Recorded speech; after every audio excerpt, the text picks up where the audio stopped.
Hello students, Sociology BA third year first paper. Today our topic is Introduction of Auguste Comte. Auguste Comte, he is the father of sociology. Okay. देखिए Comte अपने अध्ययन के दौरान France के एक प्रमुख विचारक बेंजामिन फ्रैंकलिन से भी बहुत अधिक प्रभावित थे। कॉम्ट उन्हें आधुनिक सुकरात के रूप में देखते थे तथा उनकी जीवन पद्धति का अनुकरण करना चाहते थे। अपने स्कूल के एक मित्र को इस संबंध में उन्होंने लिखा, क्या लिखा? मैं आधुनिक सुकरात अर्थात बेंजामिन फ्रैंकलिन का अनुकरण करना चाहता हूँ, उनकी बौद्धिक क्षमता का नहीं बल्कि उनकी जीवन पद्धति का। ओके, तो ये जो ऑगस्ट कॉम्टे हैं उन्होंने अपने अध्ययन के दौरान फ्रांस के एक प्रमुख विचारक थे। फ्रांस के प्रमुख विचारक का नाम क्या है? Benjamin Franklin. ओके, ये इनसे इतने ज़्यादा प्रभावित हुए थे, कौन? कॉम्ट, कि इतने ज़्यादा प्रभावित थे कि कॉम्ट ने उन्हें आधुनिक सुकरात के रूप में देखते थे। जो आधुनिक सुकरात थे उनके रूप में वो देखते थे और उनकी जीवन पद्धति थी उनका ही अनुकरण करना चाहते थे। अपने स्कूल के एक मित्र के इस संबंध में उन्होंने लिखा कि मैं आधुनिक सुकरात अर्थात बेंजामिन फ्रैंकलिन का अनुकरण करना चाहता हूँ, उनकी बौद्धिक क्षमता का नहीं बल्कि उनकी जीवन पद्धति का। ओके, अकॉर्डिंग टू कोजर ने क्या कहा है? यह कहना उचित होगा कि कॉम्ट सेंट साइमन से बहुत अधिक प्रभावित थे। कोजर ने कहा है कि यह कहना उचित होगा कि कॉम्ट सेंट साइमन से बहुत अधिक प्रभावित थे। उन्होंने एक बड़ी सीमा तक उन्हीं के विचारों के आधार पर अपने विचारों को आगे बढ़ाने में सफल हो सके। तो ये कहना उचित होगा कि कॉम्ट सेंट साइमन से बहुत अधिक प्रभावित थे। ये जो सेंट साइमन थे उनसे कॉम्ट बहुत ज़्यादा प्रभावित थे और एक बड़ी सीमा तक उन्हीं के विचारों के आधार पर अपने विचारों को आगे बढ़ाने में सफल हो सके। ओके, तो कॉम्ट ने अपने अध्ययन के दौरान फ्रांस के प्रमुख विचारक बेंजामिन फ्रैंकलिन से बहुत प्रभावित थे। कॉम्ट उन्हें आधुनिक सुकरात के रूप में देखते थे तथा उनकी जीवन पद्धति का बहुत अनुकरण करना चाहते थे। ओके, अपने स्कूल के एक मित्र को इस संबंध में उन्होंने लिखा कि मैं आधुनिक सुकरात अर्थात बेंजामिन फ्रैंकलिन का अनुकरण करना चाहता हूँ, उनकी बौद्धिक क्षमता का नहीं बल्कि उनकी जीवन पद्धति का। कॉम्ट जब 20 साल के थे, ही वॉज 20 years old, तब वो उस समय के प्रमुख विचारक और दार्शनिक सेंट साइमन के संपर्क में आए। उन दोनों का घनिष्ठ संबंध सन 1818 से 1824 तक बना रहा। अपनी क्षमता और कार्य प्रणाली से सेंट साइमन को प्रभावित करके वह उनके निजी सचिव बन गए। यही कारण है कॉम्ट की कृतियों में सेंट साइमन के अनेक विचार संशोधित के रूप में होने लगे। इसके बाद भी कुछ विद्वानों का विचार है कि सेंट साइमन ने केवल उन्हीं के विचारों को पुष्ट किया जो बीज रूप में कॉम्ट के मस्तिष्क में थे। Coser says here about this, यह कहना उचित होगा कि कॉम्ट सेंट साइमन से प्रभावित थे और एक बड़ी सीमा तक उन्हीं के विचारों के आधार पर अपने विचारों को आगे बढ़ाने में सफल हो सके। सेंट साइमन से कॉम्ट ने दो बातें ग्रहण करी। सेंट साइमन से कॉम्ट ने कितनी बातें ग्रहण करी? दो बातें ग्रहण करी। कौन कौन सी? पहली यह है कि विज्ञानों के बीच एक वस्तुनिष्ठ वर्गीकरण होना चाहिए। दूसरी यह है कि दर्शन का वास्तविक उद्देश्य सामाजिक वास्तविकताओं को उजागर करना होना चाहिए। इस आधार पर कॉम्ट मानने लगे कि सामाजिक चिंतन का उद्देश्य नैतिक, धार्मिक, राजनीतिक व्यवस्थाओं का पुनर्गठन करना है। सेंट साइमन आत्म अनुभूति के आदर्श पर अधिक बल देते थे, जबकि कॉम्ट एक ऐसी सामाजिक व्यवस्था के पक्ष में थे जिसमें मानव सचरित्र संयमी तथा वैज्ञानिक दृष्टिकोण वाला बन सके। सेंट साइमन एक समाजवादी विचारक थे तथा सामाजिक व्यवस्था में क्रांतिकारी परिवर्तन लाना चाहते थे। दूसरी ओर कॉम्ट को इस दृष्टिकोण में से एक विकासवादी कहा जा सकता था। वह सामाजिक पुनर्निर्माण के लिए धीरे धीरे क्रमिक परिवर्तन को अधिक महत्व देना चाहते थे।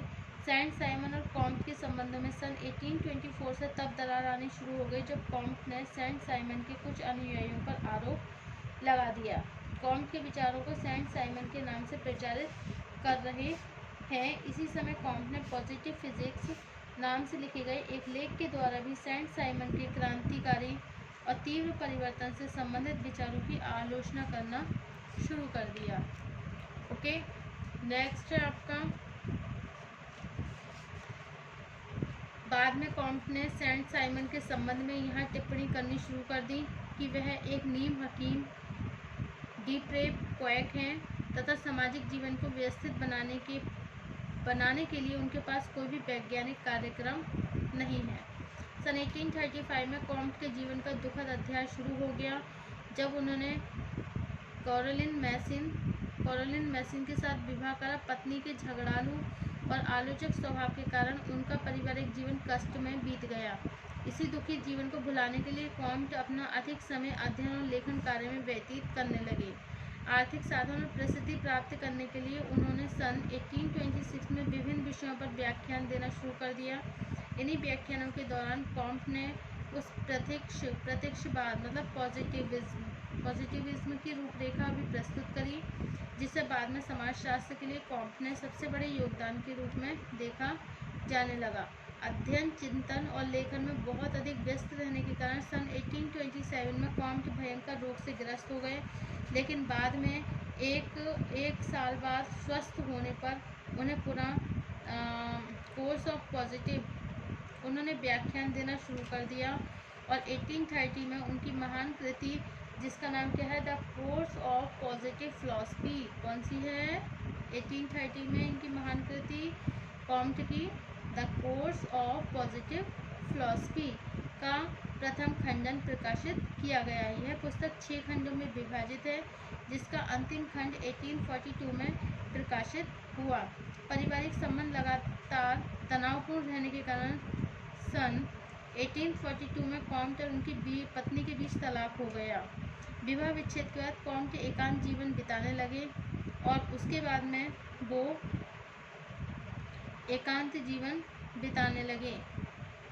उसके बाद मानवता के पुनर्निर्माण से संबंधित उनके विचार कॉम्ट की एक महान कृति सिस्टम ऑफ पॉजिटिव फिलॉसफी में स्पष्ट हुई जो 1851 से 54 के बीच भी 4 खंडों में प्रकाशित हुई। इस पुस्तक में कॉम्ट ने सामाजिक पुनर्निर्माण की एक अनूठी रूपरेखा प्रस्तुत करी। सामाजिक पुनर्निर्माण की योजना में कॉम्ट ने विज्ञान के स्थान पर आध्यात्मिक और नैतिक आदर्शों को अधिक महत्व दिया। ओके, नेक्स्ट है इससे पहले इस पुस्तक में कॉम्ट जो है उन्होंने परस्पर विरोधी विश्वास और आचरणों का समन्वय करने, उनमें एकीकरण स्थापित करने पर बल देना शुरू करा। स्त्रियों को प्रेम प्रतीक मानते हुए सामाजिक पुनर्निर्माण की योजना में उन्होंने स्त्रियों को नैतिक शक्ति का संचालन करने वाला प्रमुख माध्यम मान लिया। स्पष्ट है कि पुस्तक में कॉम्ट ने जो विचार प्रस्तुत किए इससे पहले लिखी गई पुस्तक पॉजिटिव फिलॉसफी के विचारों में बिल्कुल भिन्नता थी। इसी कारण उनके अनुयायी जॉन स्टुअर्ट मिल तथा लेत्रे जैसे विद्वान उनकी इस पुस्तक को पढ़कर इतने दुखी और निराश हुए कि उन्होंने इस पुस्तक को कॉम्ट के बौद्धिक जीवन के पतन के रूप में मानना शुरू कर दिया।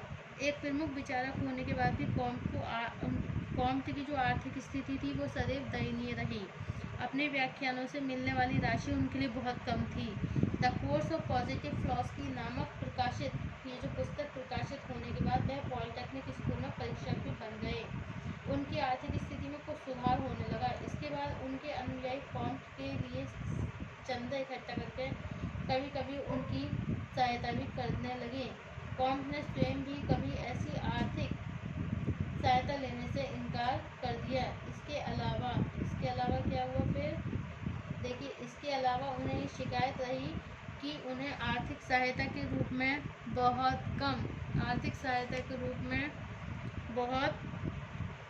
कम लोगों से बहुत कम राशि प्राप्त हुई। संभवतः ये उनके चरित्र की एक ऐसी दुर्बलता थी जिसके लिए अनेक लोगों ने कॉम्ट की कटु आलोचना की। वास्तविकता यह है कि कॉम्ट की रचनाओं और उनके चिंतन में एक असाधारण प्रतिभा प्रकट होती थी।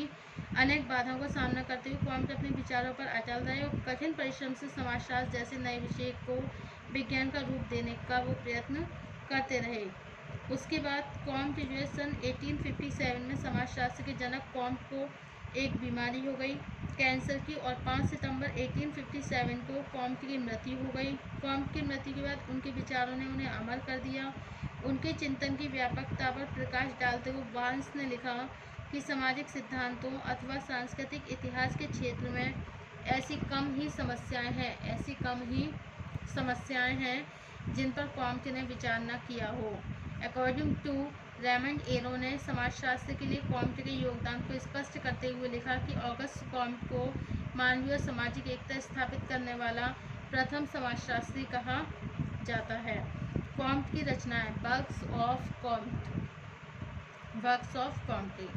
अपने संघर्षपूर्ण बौद्धिक जीवन में कॉम्ट ने अनेक मौलिक ग्रंथों की रचना की।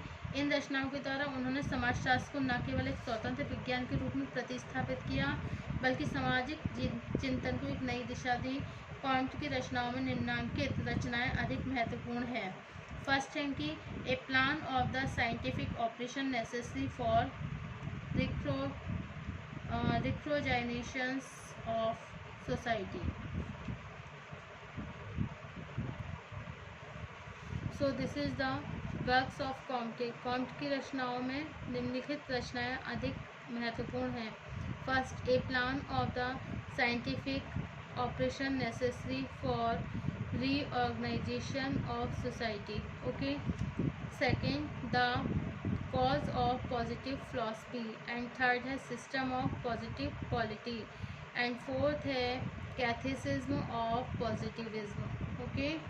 तो ये जो a plan of scientific operation necessary for reorganisation of society 1822 में प्रकाशित हुई और कॉम्ट की पहली रचना है। इस पुस्तक में कॉम्ट ने सामाजिक पुनर्गठन के लिए वैज्ञानिक योजनाएं प्रस्तुत करने के साथ उन्हें व्यावहारिक रूप देने के लिए महत्वपूर्ण विचार प्रस्तुत किए।